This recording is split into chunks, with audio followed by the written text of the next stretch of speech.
One of the areas that we do want to address is our sanctuary. First and foremost, we have the trench here that was used where they would distribute communion along the altar rail. But what it leaves now is a drop-off point that it is a hazard for people to fall off. What we want to do is put stairs all the way around. Again, that will not only help safety-wise, but for different functions. So, for example, we just had our first Holy Communion. When we're trying to organize the young people on the steps and to get a picture at the end of Mass, it is quite complicated. So things like that, it'll help us to be able to spread out and have those beautiful sacramental pictures. But it'll also help us to function a little bit better in the sanctuary as well. And then, of course, you look at our beautiful reredos that was actually put together by a parishioner. So all of our metalwork will be refinished totally. The tabernacle, which is also missing a little piece that they're going to fix for us. The crucifix, all of our altar candles, our ambo are all going to be totally refinished so that they radiate and are beautiful.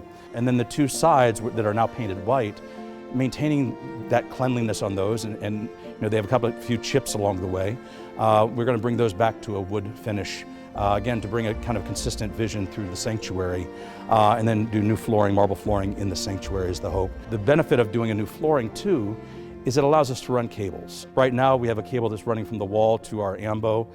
We used to have the Last Supper and the altar lit up, and so it'll allow us to run wiring again to light up the altar again. With a new altar, the current Last Supper will be installed in, it'll be refinished and put into a new altar so that it'll stay permanent and be a beautiful, again, a reminder of our heritage and be restored. So that would be our greatest hope.